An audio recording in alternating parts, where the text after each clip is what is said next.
The quill had been set down so carefully that it made no sound at all.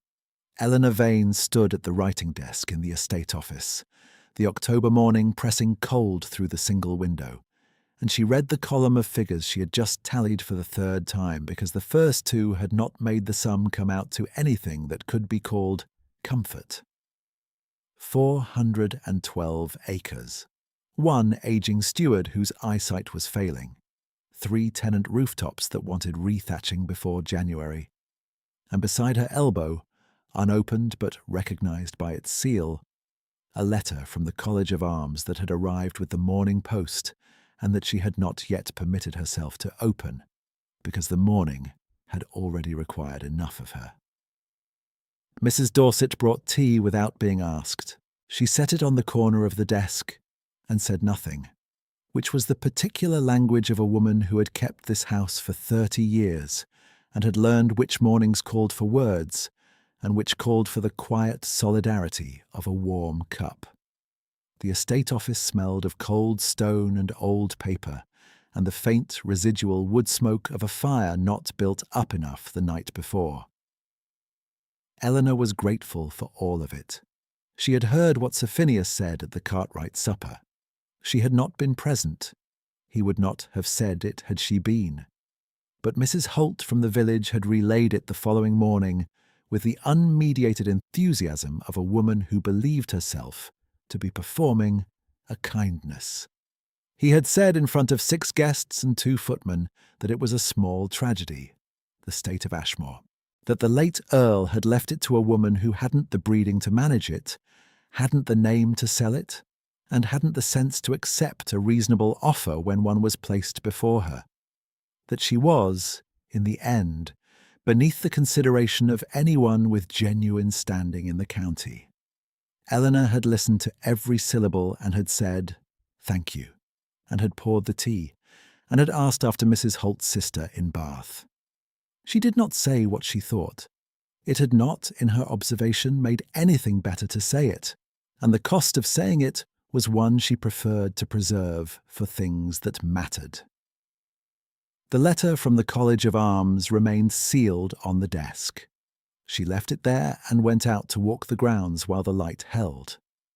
The boundary wall at the east edge of the property had a break in it that Thomas Greywell had nearly ridden through before his horse refused. Eleanor saw the horse first, a grey gelding standing peculiarly still at the gap, head low, one foreleg cocked at the angle of discomfort, and beside it, the man who had dismounted and was examining the animal's left foreleg with the careful attention of someone who knew what he was looking at. He was dressed plainly, a dark wool coat, road-worn boots, no carriage following him. He looked up when she approached and did not appear startled. "I think she has bruised the frog," he said. "I'm sorry for the wall. I will have it repaired." "The wall has been broken since March," Eleanor said. "It was not your doing." He straightened and looked at her properly for the first time. He had a direct way of looking, not rude but unperformed, the kind of attention that did not negotiate with itself about what it was doing. "You are the mistress of the house," he said, not asking. "I am," Eleanor said. "There is a stable 40 yards east. The mare can be examined there. You're welcome to shelter until the rain comes." The rain was already coming. She could smell it in the stone-cold air off the hills, that particular November threat that settled over Derbyshire before it arrived. He followed without argument, leading the grey horse with the same quiet steadiness, and said his name, Thomas Greywell, as they walked, as if it were a fact rather than an introduction. He stayed 2 hours in the stable while Mrs. Dorset's nephew poulticed the mare's foot, and Eleanor found herself answering his questions about the acreage and the tenant arrangement and the Eastfield with more directness than she generally employed, because his questions were specific and practical, and he listened to the answers rather than formulating his next remark during them. He asked what was wanted for the re-thatching. She told him. He said nothing complimentary about it. Most men who came to inspect the estate found occasion to express surprise at how well it had been kept. He did not, and she found she respected the omission. When the rain came in earnest, he thanked her, mounted carefully, and rode west towards the village.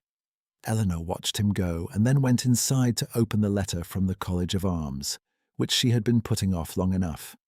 She read it standing at the desk. She read it twice. Then she folded it and placed it in the locked drawer beneath the writing surface, and she went to dinner. And she ate the meal Mrs. Dorset had prepared, and she did not tell anyone what the letter contained. Sir Phineas Merritt came to Ashmore on a Tuesday, which he always chose because he had observed that Tuesdays found Eleanor without the social buffer of morning callers.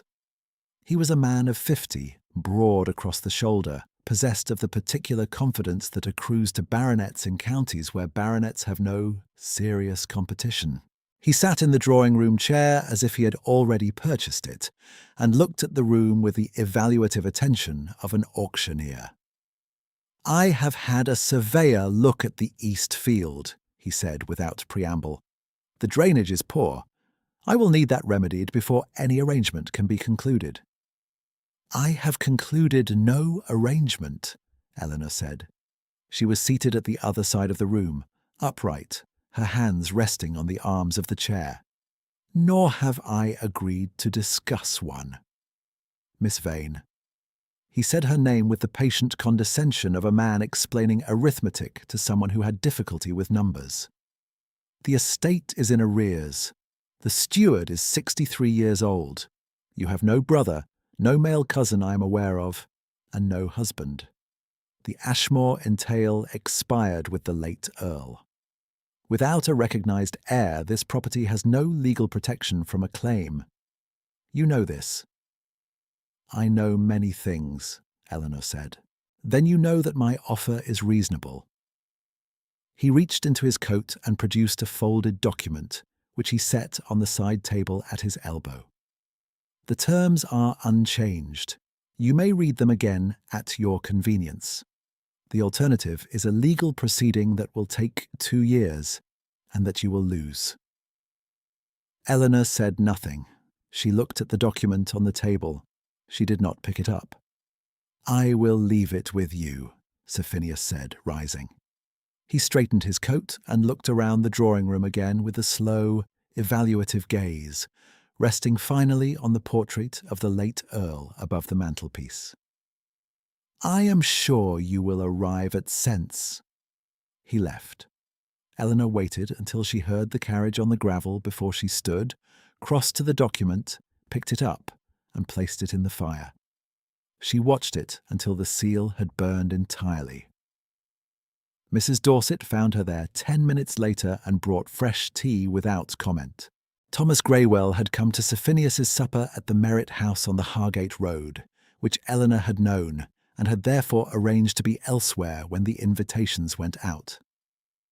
What she had not known, and what she came to know through the layered economy of servant intelligence by which county households knew everything about each other within 48 hours, was what had been said at the table during the third course.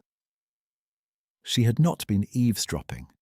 That was the small, specific truth of it. She had gone to the Hargate Lane because the tenant cottage at the lane's end belonged to the Pearsons, and old Mr. Pearson had sent word his daughter was poorly, and Eleanor had brought what she could carry from the estate larder because it was the thing that wanted doing. She was returning along the lane, the empty basket on her arm, when the dinner party's laughter reached her through the unlatched window of the Merritt dining room. The window that faced the lane, which no one had thought to close, because no one had anticipated a woman walking past it alone in the November dark. She heard Sir Phineas's voice first. Warm laughter, the settled sound of wine and good company. Then a man's voice she recognised as Thomas Graywell's, asking something she could not distinguish. Then Sir Phineas again, louder. "Vane? That one. Oh, she fancies herself a manager. The late Earl's widow. No blood standing whatsoever. She was a solicitor's niece before Ashmore married her, and, whatever he intended, He left the estate in a condition that tells you everything you need to know about his judgment. The clink of a glass. She's a nobody in a dead man's house, Greywell. Whatever goodwill you're extending, I'd spend it elsewhere. She is, and I say this without malice, entirely beneath the consideration of anyone in this county with genuine standing. Eleanor stood still in the Hargate lane. The cold was particular around her wrists where the wool of her cuffs stopped. She held the empty basket at her side. She listened to the silence that followed, in which Thomas Greywell said nothing that she could hear, and then to the conversation that moved on to other matters, the way such conversations always do. She walked back to Ashmore in the dark. She told no one what she had heard. She went to bed, and she lay in the room that had been hers since the night of her marriage, 11 years ago. And she looked at the ceiling, and she thought about the letter in the locked drawer of the writing desk. She thought about old Mr. Pearson's daughter, and whether the broth she had carried would be sufficient.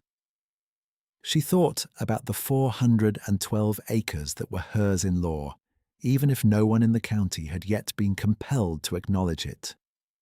She thought about what Sir Phineas's face would look like when he was compelled, not with warmth, but with the particular patience of a woman who had learned that the right moment was worth the waiting. She slept.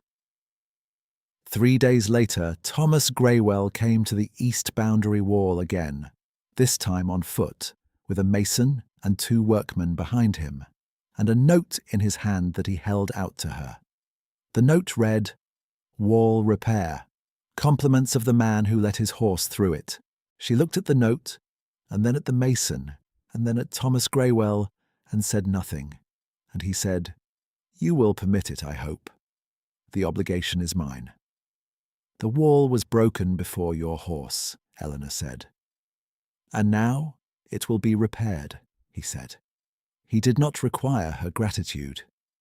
He walked back to stand with the mason and discuss the footing of the stone in the particular way of a man who understood the work rather than merely directing it, and Eleanor watched from the other side of the boundary and said nothing, and presently returned to the estate office.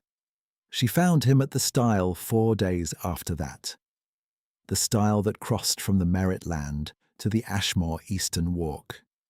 They had both arrived at the same stretch of ground at the same hour without arrangement. He helped her over, his hand extended warm through her glove, steadier than she had expected. When she had stepped down, he did not release her hand immediately, nor did she draw it back. The wind moved through the bare November hedge.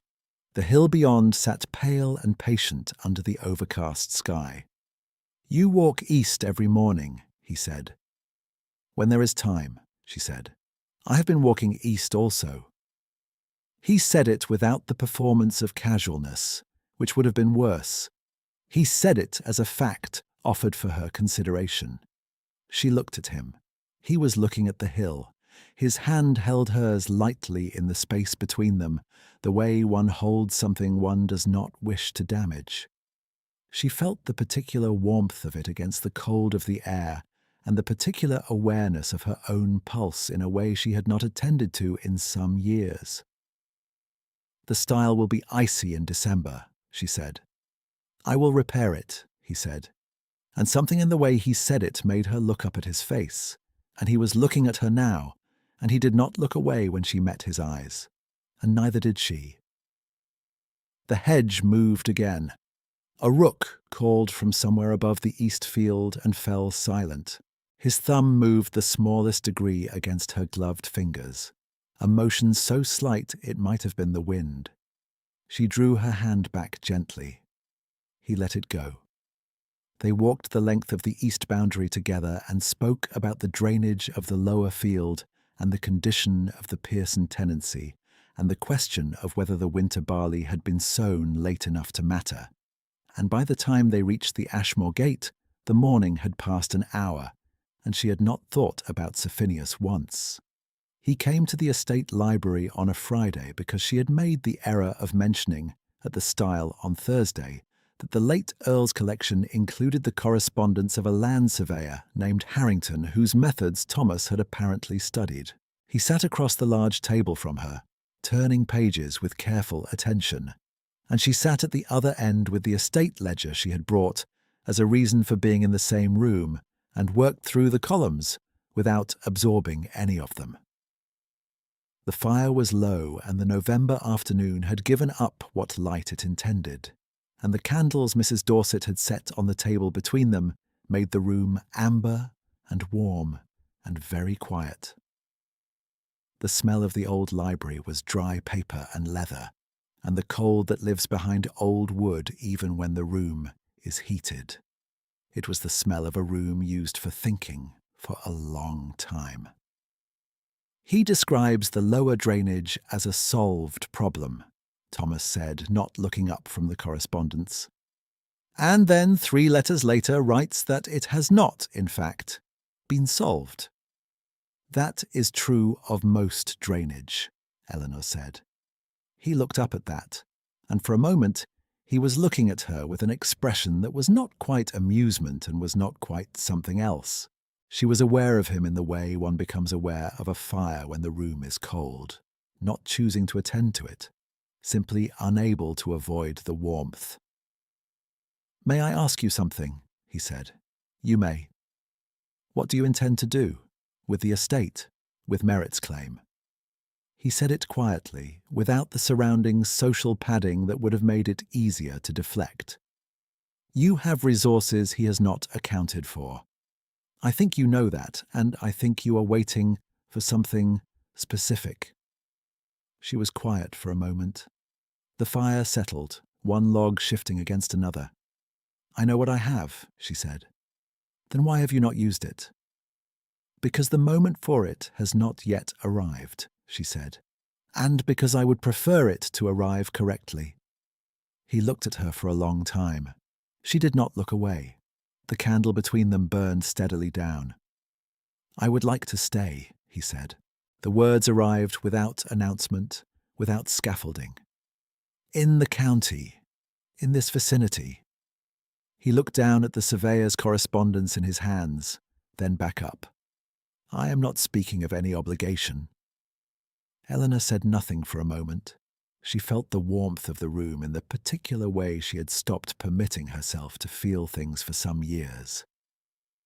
In the body, in the chest, in the specific weight of being looked at by someone who was looking at her, and not at anything she represented. He was looking at her. The fire warmed the right side of her face. The candle shortened. "The correspondence is available to borrow," she said at last, "if your survey work requires it." The ghost of something passed over his expression. "Thank you," he said. She did not say he was welcome. She looked at the fire, and after a while he set down the surveyor's letters and looked at the fire with her, and the room held them both in its amber quiet, and neither of them spoke again for some time, and it was enough for the evening. He was at the stile the following morning with his coat damp from the fog that had come down overnight, and she came to it from the Ashmore side with her boots already wet from the grass, and neither of them remarked on the earliness of the hour or the cold that had deepened since yesterday. He had brought a length of oilcloth from somewhere and was laying it across the stile's top step, and the practicality of it, the simple fact of a man who had noticed a wet stile and done something about it before being asked.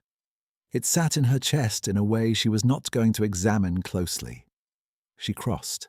He crossed from the other side. They walked east. "You were not at the Hartley dinner," he said when they had been walking some time. "I was not invited," she said. He was quiet for a moment, which was the specific quiet of a man who had noticed something and was deciding whether to say it. "Merritt controls the invitation list." "He does," Eleanor said. She looked at the pale horizon above the east field. "For the present." He turned to look at her then, and she was aware of his looking with the particular awareness that had been present in the library. The awareness of being attended to without any performance around the attending. The fog lay in the low places of the field, and the morning was very still. She felt the cold across her wrists where her gloves ended, and the specific warmth of him 3 paces to her left, and said nothing further. And they walked until the boundary wall came into view and turned back together without discussion, because they had already walked as far as they intended, and each of them knew it. The Pearsons' eldest daughter was not improving. Eleanor had known this for 4 days before she admitted it formally to herself, because the progression of a winter chest complaint in a cottage without adequate fuel was a thing she had seen before. She had done what the practical instruments of her position permitted. More broth, a message to the physician in Bakewell, a word to Mrs. Dorset about blankets from the spare rooms. Then she sat with the letter from the College of Arms laid open on the writing desk and read it one more time.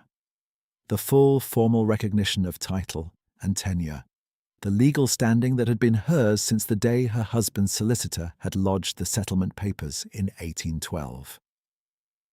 The eviction notice sat beside the letter.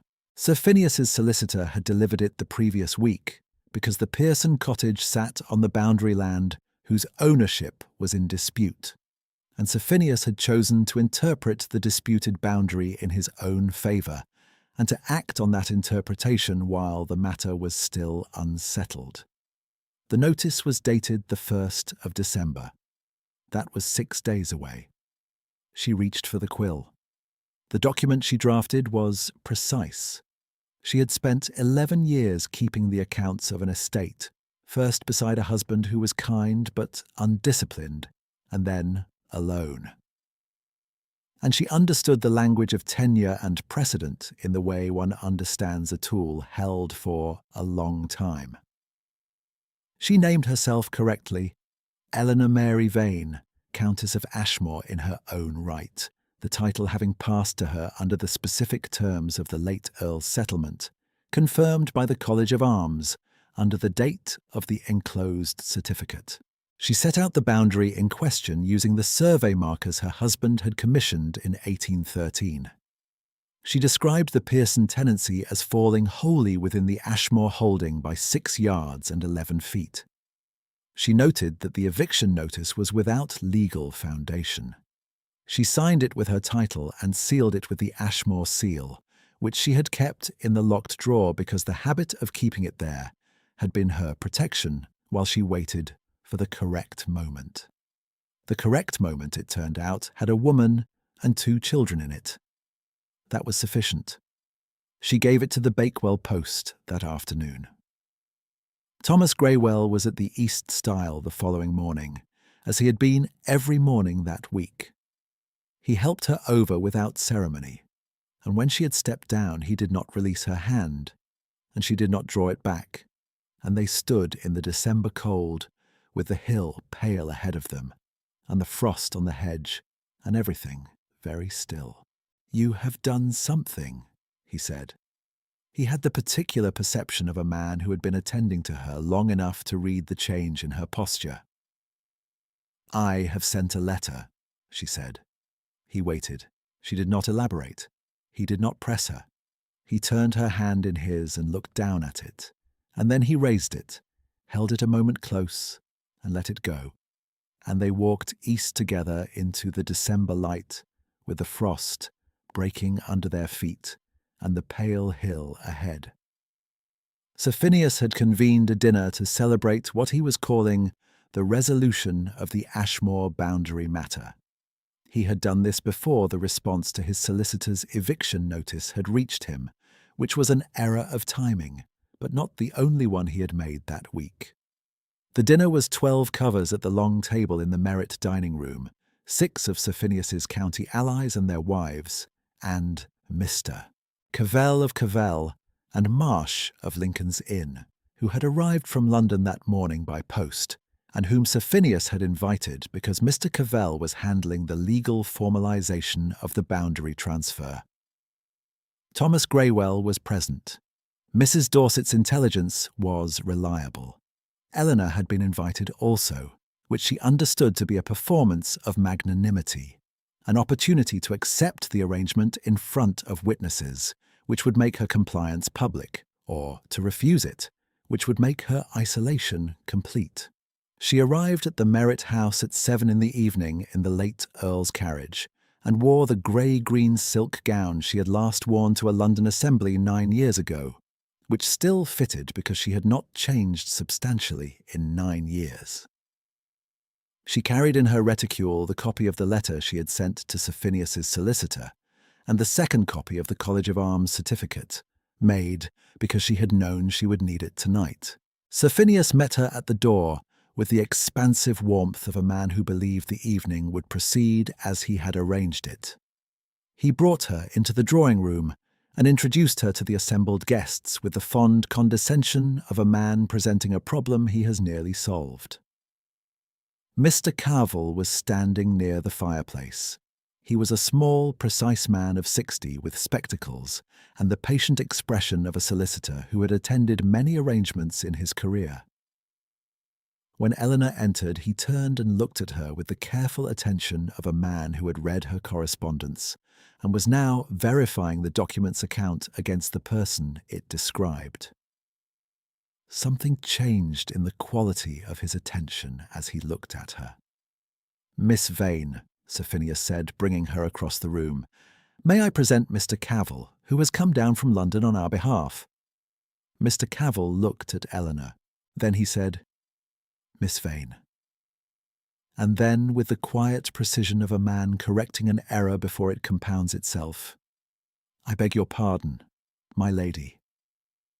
The drawing-room went quiet by degrees, the way a room does when one register of sound stops, and the others, not knowing what has happened, follow cautiously.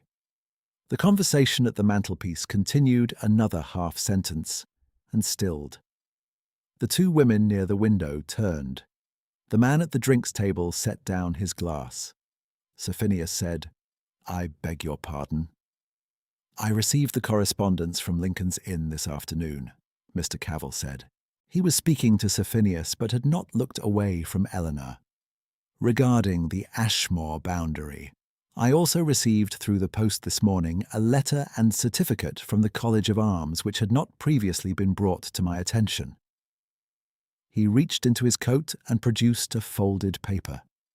The title passed under the terms of the settlement of 1812, which the late Earl arranged with considerable legal precision. The Countess of Ashmore retains full title in her own right. The boundary in question falls within her holding by the surveyed margin. The eviction notice of November the 28th is without legal foundation and must be withdrawn. The drawing-room was entirely still. Sir Phineas was looking at Eleanor. His face had done several things in rapid succession and had arrived at an expression she had not seen on it before. An absence of certainty, the particular vacancy of a man whose script has stopped working. 11 guests were watching him. "I was not aware," he said. The words came out with less force than he had intended, less force than anything he had said in this room, in her hearing, in 6 months. "No," Eleanor said. She said nothing else. Across the room at the edge of the gathering, whose deference had been quietly rearranging itself since Mr. Cavil's address, Thomas Greywell was standing very still. He was looking at her. He had been looking at her since the word. His expression was not surprise.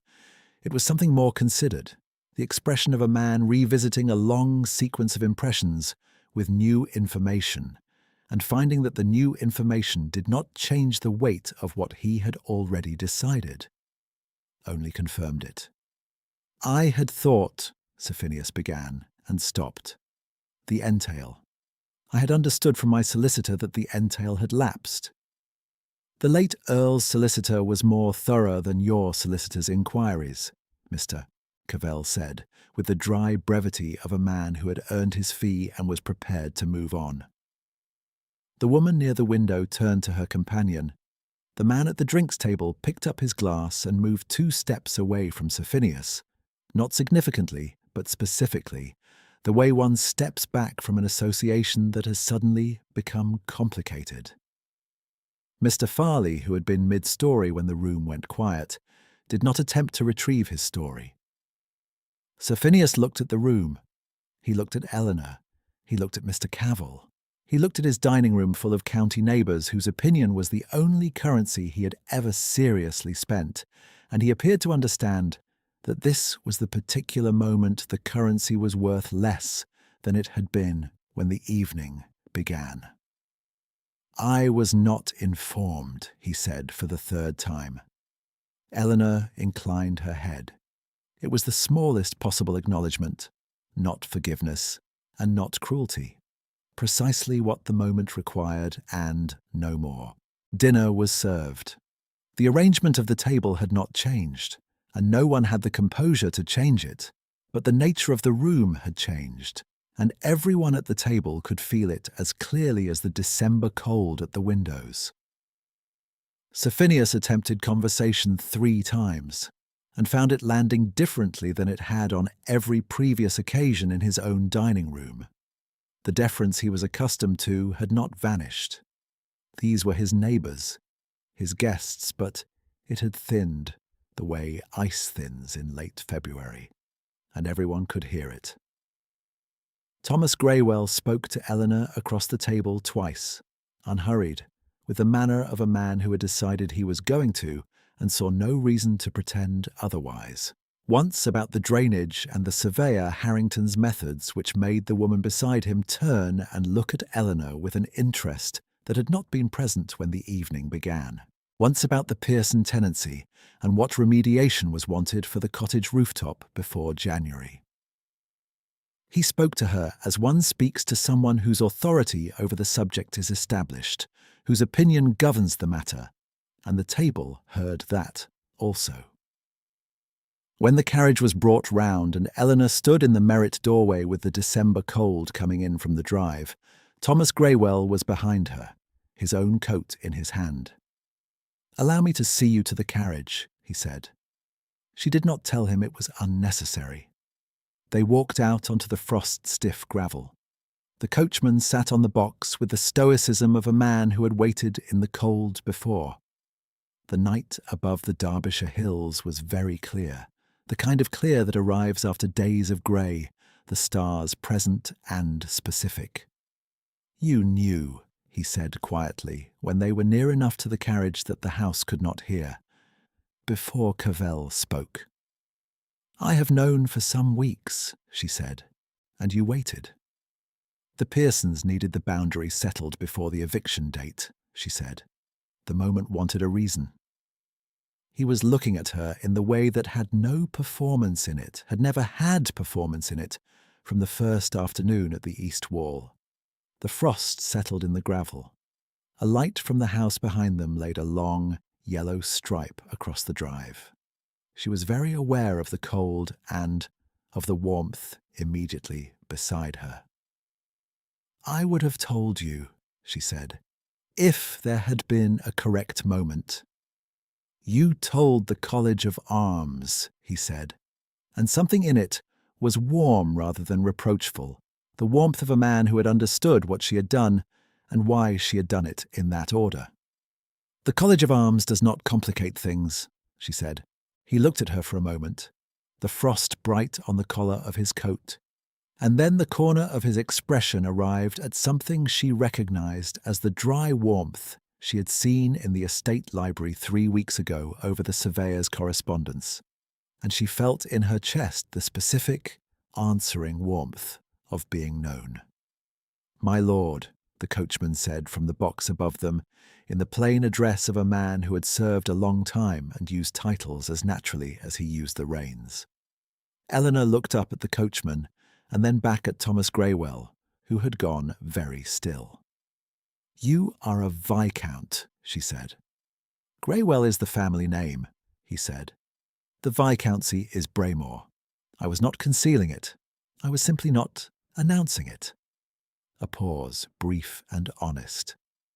"I had grown tired of being addressed by a title first and attended to afterward." She understood this without requiring it explained. She said so with her expression, and he saw her say it, and they both stood in that for a moment. The particular warmth of being understood about a particular kind of tiredness. "Then we have both been known by the wrong name," she said. "We have both been known correctly," he said, "by each other."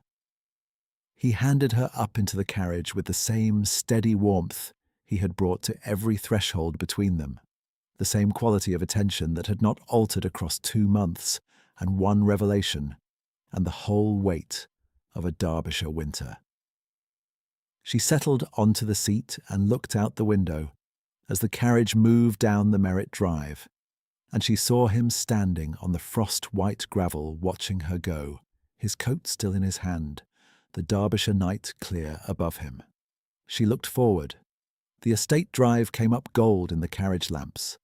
A week later the Pearsons' daughter was improving, which Mrs. Dorset confirmed with the quiet satisfaction of a woman who had worried about the same child for 6 years. The rooftop at the Pearson cottage was rethatched by the 3rd week of December because Eleanor had given the order as the Countess of Ashmore, and the order had been followed with a speed that was new in the county's understanding of who she was. Sir Phineas called once more in the 2nd week of December and left his card but did not ask to be received, and Mrs. Dorset placed the card on the hall table and set a candle beside it, and said nothing. Thomas Greywell came on a Wednesday morning when the first real frost of winter lay white across the Ashmore fields, and the light was low and very pure.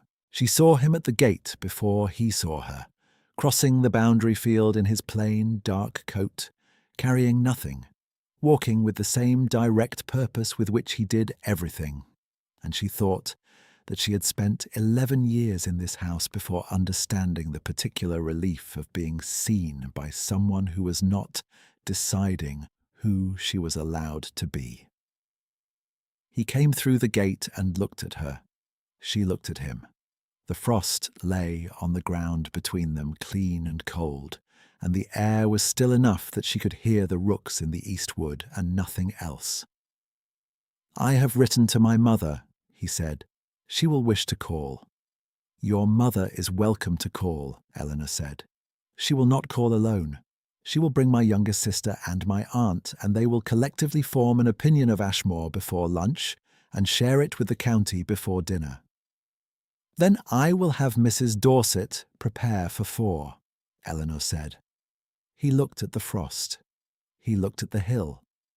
He looked at her, and in his expression was the same quality she had observed since the first afternoon at the east wall. The unperformed attention of a man who was interested in what he found, and had not stopped being interested across 2 months, and 1 revelation, and the whole weight of a Derbyshire winter pressing down around them. "There is something I would like to ask you," he said. "You may," she said. He asked. He asked it quietly and without decoration, in the same manner in which he had said everything to her that had mattered, and she was quiet for a moment, looking at the east field in the December light, the acres she had counted and tended and fought for, the distance from the boundary wall to the wood where the rooks nested, the pale sky of a Derbyshire morning that had waited patiently through every season she had lived in it for exactly this particular clarity. She thought about the locked drawer in the writing desk, now empty, its seal used correctly, and at last. She thought about Mr. Pearson's daughter improving, and the rooftop rethatched, and the card on the hall table that Sir Phineas had left without asking to be received. She thought about a man who had repaired a wall he did not break, and a style he did not own and had asked nothing in return except the right to walk east. Then she looked at Thomas Greywell, and she answered him. The frost held on the Ashmore fields through the morning, and then the low winter sun came over the hill, and the ice released, and the grass came up dark and green beneath, and it had been there all along.